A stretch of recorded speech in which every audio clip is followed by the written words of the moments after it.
Hello, everyone. Today I wanted to talk about a book I've been reading, a film book, and it's called A Dream of Resistance, the Cinema of Kobayashi Masaki by Stephen Prince. And on the cover and throughout the book, Prince uses the names, the Japanese names in traditional Japanese order, which is last name first. This is both a biography and a study of the films of Kobayashi, and it's really a brilliant book. It's just full of great insight, close readings of the movies that um, really elevate one's appreciation of them. Kobayashi is the kind of director that sort of appeals to me because there is a deep spiritual underpinning to his films. He was very much influenced by Buddhist art and many concepts in Buddhism. Jungian is the one that is elucidated by Prince in his book, and just the concept is briefly described as a profound reality that is hidden behind what we can sense. It's a moment of grace, of where we are sort of transformed as human beings, and we see something greater than humanity itself. And Kobayashi was very much influenced by Buddhist poetry and art, but he was also influenced by Christianity. He himself, Kobayashi, was married in a Christian church, and the kind of transfiguration you see Christian concepts throughout his movies, transfigured by sacrifice, empathy.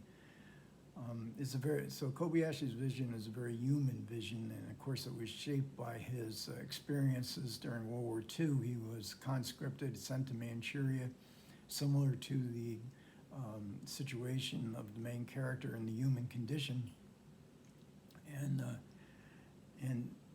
he was always he resisted authoritarianism. He found there was a corruption and unrecognized corruption in human beings that, when unrecognized, could run amok, which it certainly did in World War II. And so after the war, Kobayashi was kept a prisoner for another year to clean up much of the destruction that the American forces had done to the army bases and part of rebuilding Japan. And so his career, his directing career, got sort of a late start. He had been an intern at Shoshiku Studios. He interned under Keisuke Kinoshita, who was a maker of family melodrama type films. But he finally gets a chance to go out on his own. And in those days, interns did about a 45-minute film to make sure that they could make features. He did one in 1952 called My Son's Youth. 1953 made Sincerity. Both of these films were scripted by his mentor Kinoshita. Then he made a movie called The Thick-Walled Room in 1953, I believe, but it was about Japanese prisoners of war who were accused of atrocity and imprisoned, and some of them for many years. So The Thick-Walled Room, when the studio Shoshiku saw the film, they didn't want to release it, and in fact, the head of Shoshiku had actually made propaganda films for the military during World War II days, and was interned himself as a collaborationist. He wasn't eager to release this film, so Kobayashi had to make films that were more in the Kinoshita mode, family type melodramas, love affairs, and such. And he made Beautiful Days, 1955, The Fountain, 1956. These are both available on the Criterion channel, but there are no DVDs or Blu-rays for any of these first three features: Sincerity, Beautiful Days in the Fountain, although they are available on the Criterion channel.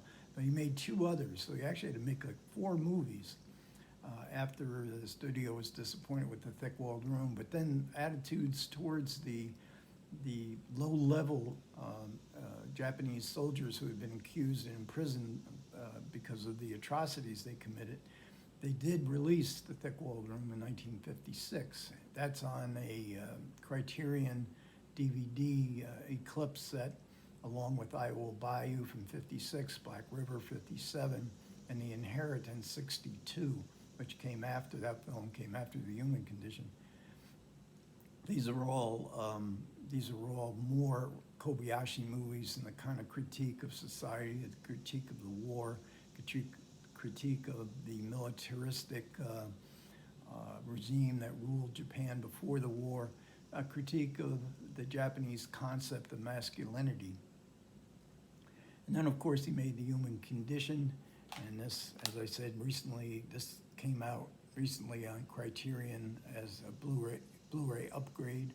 I've never seen The Human Condition, and I'm really looking forward to it. It's, of course, a mammoth, 3 hour movies. It was based on a novel, a highly popular best-selling novel.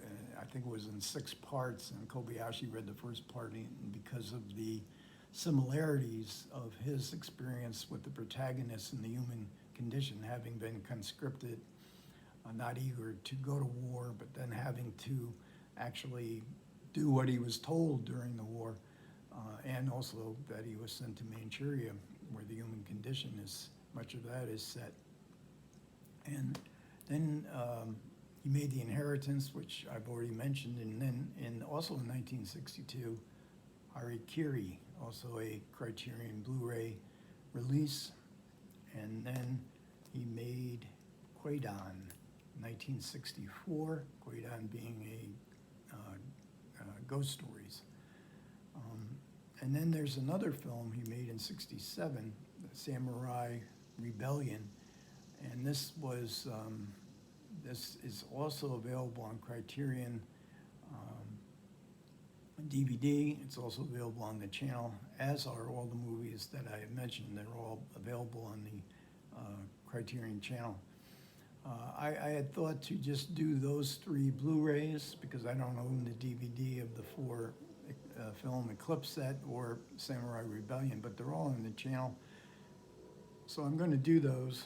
And I'm also going to do the first 3 movies, not in order. There's 2 missing: Sincerity, Beautiful Days, and The Fountain, because I found them remarkable films. Stephen Prince he doesn't think a whole lot of them, that they're not actual what Kobayashi would eventually get to, but the actors in them, the performances, and the intensity of some of the visual